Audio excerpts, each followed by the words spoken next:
Buenas noches, bienvenidos y bienvenidas a una nueva emisión de Educación y Cultura, el programa institucional del Sindicato Único de Trabajadores de la Educación del Valle del Cauca, SUTEP. Los invitamos para que nos acompañen durante esta media hora. Maestros y maestras del Valle del Cauca, la unidad y la organización son el camino para la defensa de nuestros derechos. Fortalezcamos nuestra organización sindical.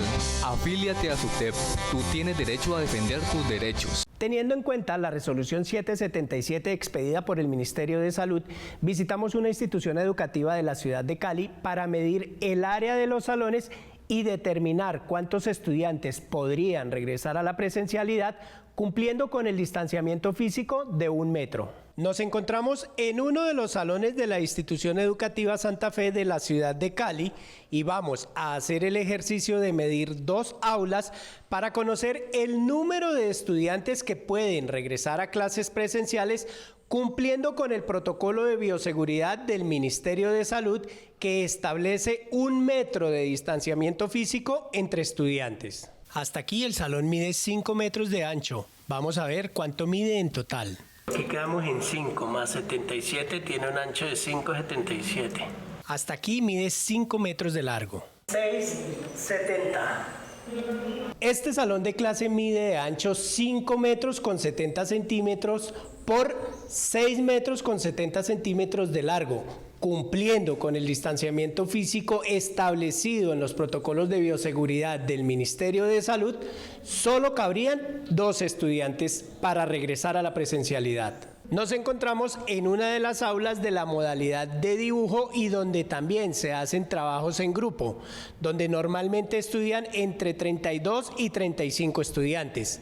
Después de hacer el ejercicio de la medición, evidenciamos que solo podrían regresar a la presencialidad 16 de esos estudiantes. Nos encontramos con el rector de la institución educativa Santa Fe, Arleison Arcos. Profe, normalmente ¿cuántos estudiantes caben en esta aula? Y según el ejercicio que nosotros acabamos de hacer, ¿no es posible garantizar la presencialidad total para el regreso a clases presenciales?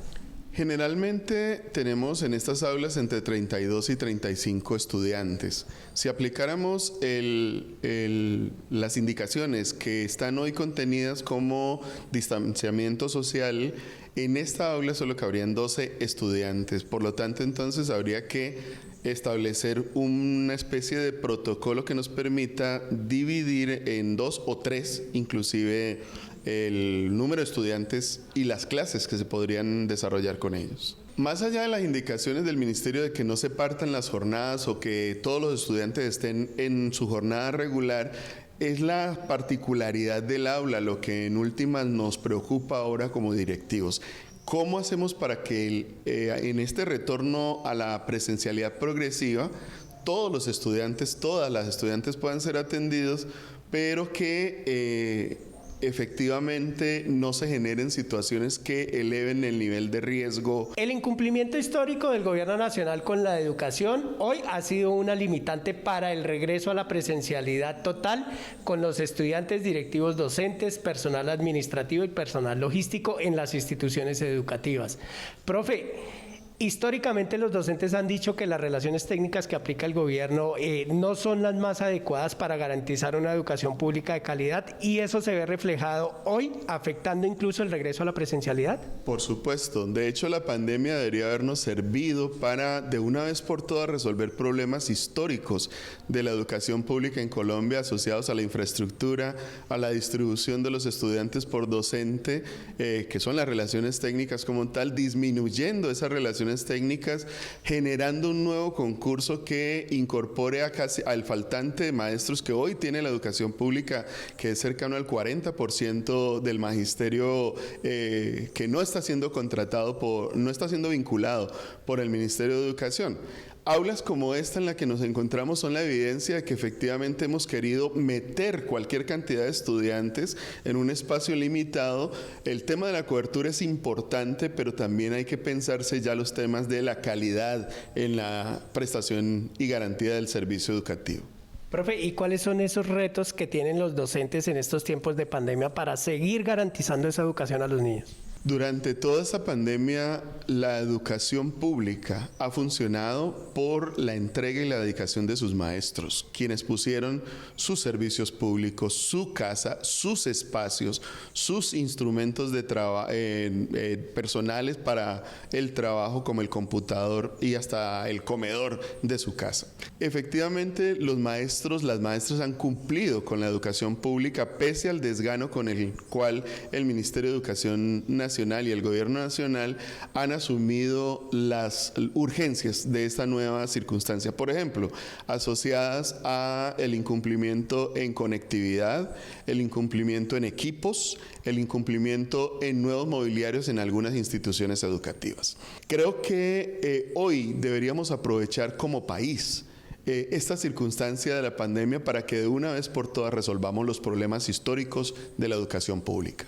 Cuanto más pienso en la práctica educativa y reconozco la responsabilidad que ella nos exige, más me convenzo de nuestro deber de luchar para que ella sea realmente respetada. Si no somos tratados con dignidad y decencia por la administración privada o pública de la educación, es difícil que se concrete el respeto que como maestros debemos a los educandos. Paulo Freire.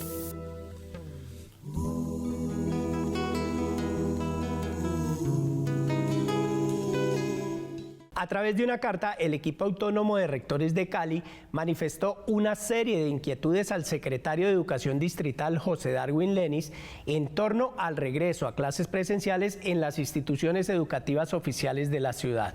¿Cómo se garantizará el derecho a la educación de los estudiantes que no regresen a la presencialidad si los docentes estarán en la escuela? ¿Qué pasará con la alimentación y el transporte escolar? Estas son algunas de las preguntas que le hicieron los rectores al secretario de Educación y que esperan que éste responda. Si nosotros vemos las características puntuales de cada una de nuestras instituciones educativas y de nuestras sedes, hay en unas que no se cumple y no podemos tener esa presencialidad plena. Cuando digo presencialidad plena es grupos de 40 estudiantes, ya que no tenemos cómo garantizar ese aislamiento. Si se quiere evitar las aglomeraciones, tenemos que hablar de que los estudiantes ingresarían a la institución en horarios diferenciados, unos a las 7, otros a las 7:15, otros a las 7:30, para evitar la aglomeración. Eso haría que la jornada se corriera significativamente.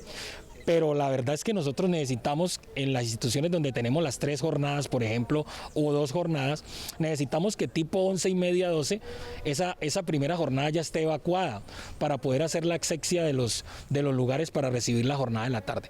A pesar que la Secretaría de Educación de Cali asegura que se cumplen con todas las medidas de bioseguridad para el regreso a la presencialidad, en las instituciones educativas oficiales, los directivos docentes afirman que no cuentan con todo el personal para el aseo y la desinfección en las escuelas. ¿Cómo se garantizará entonces la bioseguridad? Nosotros allí tenemos, por ejemplo, inconvenientes con el servicio de aseo. El aseo en las instituciones no tiene el personal suficiente para garantizar una bioseguridad y una asepsia completa. Las jornadas nocturnas por horas extras no se les puede pagar a las funcionarias.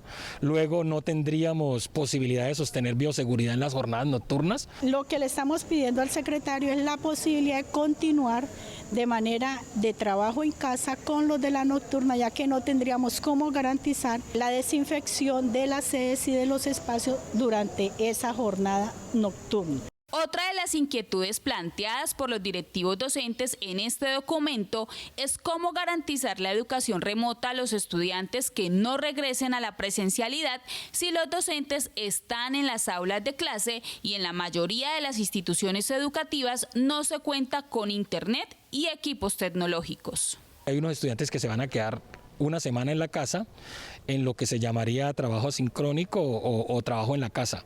No sabemos cómo le vamos a garantizar si el maestro está aquí en la institución y la institución no cuenta con los recursos de conectividad, de internet, de equipos para dar esa garantía. No se evidencia efectivamente que ya podamos nosotros decir les vamos a poder a todos atender desde la institución educativa, el trabajo en casa efectivo a través de las medidas, de los medios de tecnología, porque no lo hay. ¿Cómo garantizar el transporte escolar para los estudiantes que lo requieren? Es otro de los puntos que preocupa a los rectores de las instituciones educativas y que también quedó plasmado en el documento enviado al secretario de Educación Distrital.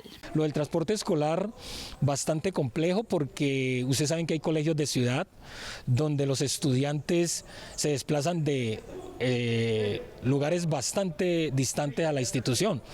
En algunos casos tenían tarjeta Mío, las tarjetas Mío se suspendieron, el servicio del Mío está limitado. Entonces, ¿cómo hacer con esos estudiantes que quieren venir a la presencialidad, pero que por distancia no pueden llegar a las instituciones o a las sedes de las instituciones? Para evitar las aglomeraciones al interior de las instituciones educativas, los rectores piden al secretario de Educación que se suspenda la apertura de las tiendas escolares y que el plan de alimentación escolar se garantice para todos los niños, niñas y jóvenes que tienen este derecho. El programa de alimentación escolar habría que hablarlas muy bien y muy claramente con los operadores para que nos quede claro que no les va a faltar a los estudiantes el programa y que si hay que modificar la manera de entregarlo, que no sea en la presencialidad alternada, sino que se haga como se viene haciendo mensualmente por paquete, pues que se pueda hacer. Hoy la presencialidad total en las instituciones educativas es imposible, pero además hay dificultades para que los docentes desde las escuelas puedan garantizar el proceso de aprendizaje de los estudiantes que les toque o decidan quedarse en casa. ¿Resultará peor la cura que la enfermedad? Todos tenemos voluntad de volver, todos tenemos voluntad de regresar. El problema es que esto ya, como se lo dijimos en el oficio, esto no es un problema de voluntad, sino de realidades. Las realidades nos dicen que a pesar de que queramos volver, tenemos unas dificultades que podrían ser subsanadas con el correr de los tiempos, pero que nada nos ganamos con apresurarnos a regresar en unas condiciones que no son las óptimas. Ser maestro es mi orgullo, un gran reto es mi misión, transformar para el mañana el hombre de mi nación. A pesar que la reforma tributaria que el Gobierno Nacional presentó ante el Congreso de la República no aumentará el IVA ni la base gravable para la declaración de renta, esta reforma mantiene beneficios y exenciones tributarias para las personas más ricas y las grandes empresas. Para explicarnos en qué consiste este proyecto al que el gobierno llamó de inversión social, nos acompaña el analista económico Sneider Rivera. Sneider, bienvenido. Muchas gracias, Fabio, por la invitación y un saludo a toda la audiencia. Sneider, el gobierno ha dicho que la fuente de recaudo de esta reforma tributaria recae principalmente sobre el empresariado. Sin embargo, este proyecto no diferencia entre las micro, pequeñas, medianas y grandes empresas. En este punto, ¿qué es lo que propone el gobierno? Realmente es una reforma tributaria que definitivamente no termina por corregir los problemas de progresividad, equidad y simplicidad que necesita realmente el sistema tributario en Colombia. Alrededor del tema del impuesto de renta empresarial, pues no se termina tampoco de corregir el tema de la regresividad que hoy tiene el impuesto, en el cual se mantiene una tarifa plana del 35% para todas las empresas sin ninguna distinción, digamos, sobre el tema de sus ingresos, ventas, bueno, todo el tema contable que allí viene asociado. Entonces seguimos tratando a grandes multinacionales igual que a una pequeña o una microempresa formalizada. Esta reforma propone que no se aumente la carga tributaria de las personas naturales, es decir, que no hay diferencia entre ricos y pobres. Ninguno pagará cuando las reformas deben ser progresivas. Sneider, según la ley, ¿el que más tiene no es el que debe pagar? se perdió una gran oportunidad y esta gran oportunidad fue la de hacer realmente progresivo el impuesto de renta a las personas naturales, sobre todo con las personas que tienen mayores niveles de ingresos, que hoy pagan unas tasas de renta bastante bajas, digamos, comparados con el resto de la población. El tema de la progresividad del sistema tributario tiene que ver con que el que más tiene que pagar. Pero vemos que, digamos, en términos del impuesto de renta personal no hubo ninguna modificación, y esto sin decir que obviamente ampliar la base gravable del impuesto era un error que se planteaba desde la reforma que había planteado Carrasquilla, y ahora pues se pierde esta oportunidad para cobrar realmente a las grandes fortunas, a los dueños de las empresas, que son los que tienen la mayor parte de los ingresos, poderles cobrar y eliminar una gran cantidad de beneficios que hoy existen en el estatuto tributario. En el texto de este proyecto se habla de la normalización tributaria. Schneider, ¿en qué consiste esto y por qué se asegura que este sería un premio para quienes evaden el pago de los impuestos? Esta reforma termina de nuevo beneficiando a la evasión fiscal. ¿Y por qué termina beneficiando a la evasión fiscal? Porque de nuevo vuelve a implementarse el tema del impuesto complementario de normalización tributaria, que es precisamente beneficiar a estas personas que han evadido durante años al fisco colombiano, y ahora con una tarifa reducida al 17%, pueden venir y declarar sus activos y pagar sobre ese 17%. Entonces, termina también beneficiándose un poco los temas de evasión, que no es solo de esta reforma, sino que ha sido algo sistemático durante las últimas reformas tributarias. Según el Fondo Monetario Internacional, el 10% de la riqueza colombiana está en paraísos fiscales. Es decir, que el país pierde anualmente 2.800 millones de dólares.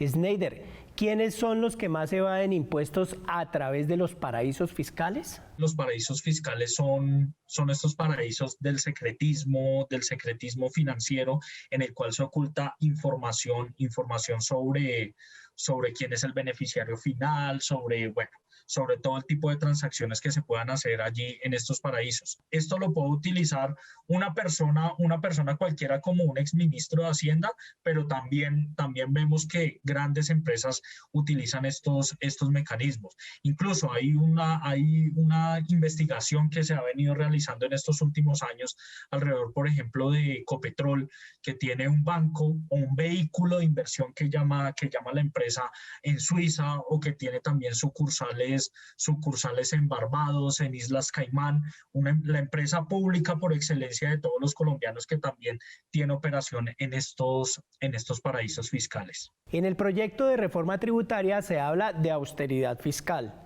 ¿Pero es esto lo que necesita el país en tiempos de crisis? Lo que plantea el proyecto de ley es que el gobierno va a entrar en un plan de ahorro súper grande, cuando hoy necesitamos es que el Estado gaste más. Creo que las necesidades del país han sido crecientes en este último año, sobre todo provocado por el tema de la pandemia. Necesitamos que el Estado gaste más, necesitamos que haya un gasto eficiente de los recursos que realmente logren impactar en la vida de las personas. En estos momentos lo que necesitan las personas es empleo, más empresas, capacidad de demanda para las personas, reducir el número de ninis que tenemos en el país, que son más de 3 millones de jóvenes que hoy ni estudian ni trabajan. Eso es lo que realmente necesita el país. Esta reforma simplemente va a buscar corregir un problema de la inmediatez, que es el tema de conseguir recursos para mantener todo el tema de gasto social, pero no corrige estructuralmente ninguno de los patrones de desigualdad que tiene hoy el país en términos económicos y sociales. Schneider, muchas gracias por habernos acompañado esta noche, y esperamos en una próxima emisión seguir explicando el contenido de esta reforma y el impacto que esta tiene para el país. Muchas gracias, Fabio, y feliz noche a toda la audiencia. Educación y cultura.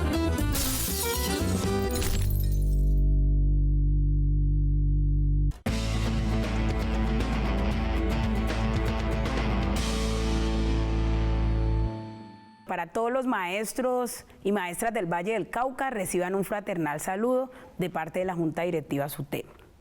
Hoy quiero hablarles de la programación para el segundo semestre de Escuela Sindical. Esta secretaría ha venido trabajando en unos talleres de formación política y sindical para los maestros del Valle del Cauca, y ahora que hemos retomado después del glorioso paro del 2021, queremos invitarlos a que participen activamente. Obviamente las condiciones van a cambiar, porque no solamente el nivel 1, el nivel 2 y las subdirectivas que estaban programados en el plan de acción van a trabajar de forma virtual, sino que vamos a tener unas experiencias de forma presencial de acuerdo a las condiciones de cada contexto, de cada territorio, donde haya una participación máxima de 40 personas, 40 participantes, y podamos trabajar de manera positiva, proactiva por el bienestar de nuestra organización sindical. Para las subdirectivas, quiero contarles de que vamos a trabajar temas importantes para el desarrollo y el trabajo que hacemos con nuestras bases, empezando con el tema de los métodos de trabajo, cuál es el papel fundamental de las subdirectivas, cuál es la parte política y sindical que debemos profesar en nuestras bases, y los estatutos, que es muy importante, estudiar los estatutos y poder realizar propuestas para cuando se lleguen espacios de toma de decisiones podamos participar activamente.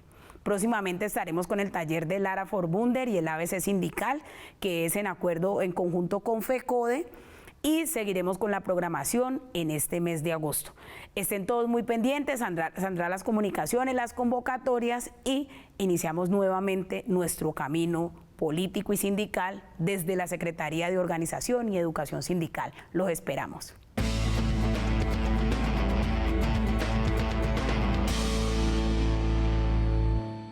A través de una maestría, una docente de la institución educativa Simón Bolívar del municipio de Zarzal logró que la empresa Clubs Labs donara 200 licencias de un software con simuladores de laboratorios virtuales en ciencias básicas. Ahora, la institución busca apoyo para conseguir los computadores y poner al servicio de los docentes y estudiantes esta herramienta.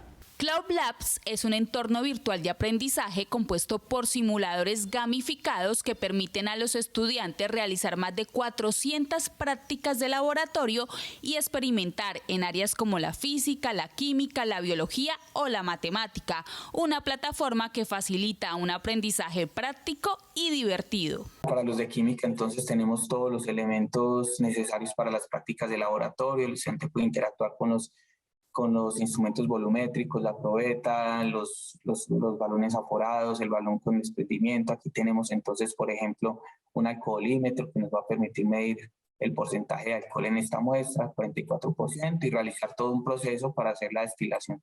Y al final, como les mencionaba, hay un reporte de laboratorio. Ese reporte de laboratorio entonces contiene los resultados del estudiante como si lo hiciéramos en un laboratorio real. En esta donación se dará la entrega de una licencia que permitirá 150 activaciones en dispositivos del colegio para las áreas de matemáticas de secundaria, física y biología, y además otras 50 activaciones más para las áreas de matemáticas de media, física y química. Los estudiantes estarán interactuando a través de interfaces tipo videojuego, lo cual les permitirá aprender haciendo, les mejorará su capacidad de toma de decisiones, resolución de problemas, y los enfrentará a preguntas tipo PISA que lo beneficiarán en procesos posteriores a su educación. La profesora Sandra Elizabeth López Tavares, a través de la maestría en enseñanza de la física de la Universidad Tecnológica de Pereira, logró conseguir esta donación que beneficiará a 1.250 estudiantes y también a profesores.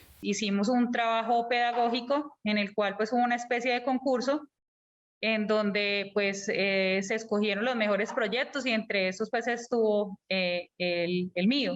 Y ya pues en conversación con el doctor Giovanni Orozco, pues le solicité las licencias como premio, que él nos dijo pues que escogiéramos ese tipo de premio, y lo escogí para la institución. A veces temas que se hace tan difícil, uno con las manos vacías explicarlo, trabajarlo con ellos van a entender y serán ellos los que lo sacarán adelante y le explicarán más bien a uno todos los avances que ellos encuentran, pero que a veces no tienen la forma de plasmarlo o de verlo como más real. Con este software y sin necesidad de internet, las tabletas, celulares y computadores se convierten en sofisticados laboratorios de ciencias para que los estudiantes aprendan mientras se divierten, herramientas tecnológicas con las que hoy no cuenta la institución educativa para poner a funcionar estas licencias. Estamos necesitando también computadores y equipos porque pues a raíz de la pandemia lo poco que teníamos, que ya también tenía problemas de obsolescencia, pues terminó de dañarse. Necesita mucha compasión, mucha generosidad, creer en los jóvenes, creer en esas oportunidades que ellos pueden fabricar a partir de sueños y volverlos realidades.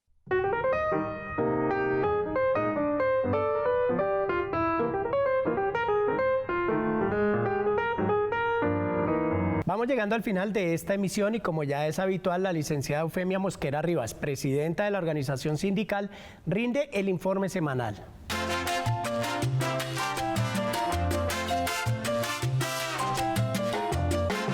Un fraternal y combativo saludo para todos los maestros de Colombia, en especial para los maestros y las maestras del Valle del Cauca.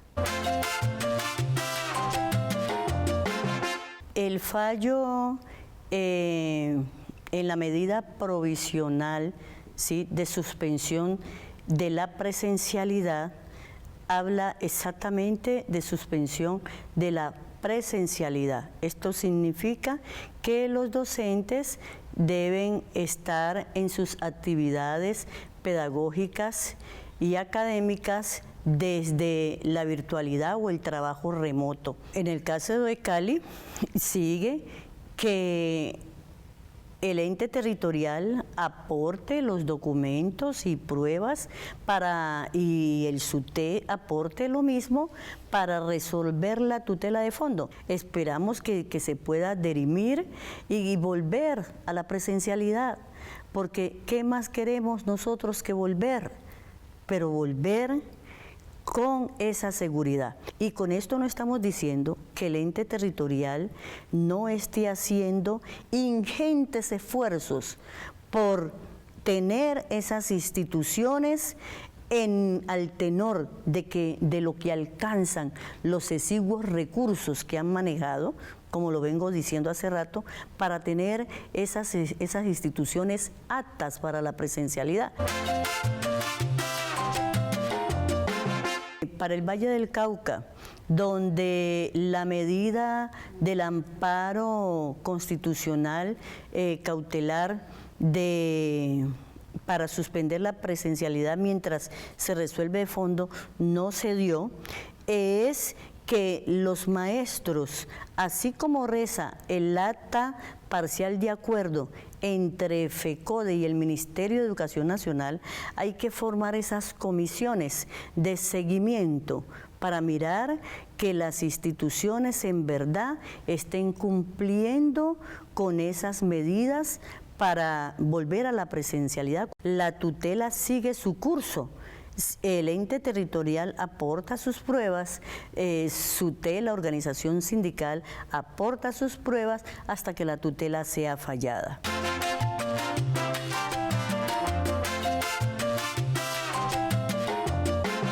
Hemos llegado al final de esta emisión de Educación y Cultura. Recuerden que pueden ver este programa por www.sutedvalle.org y seguirnos en nuestras diferentes redes sociales.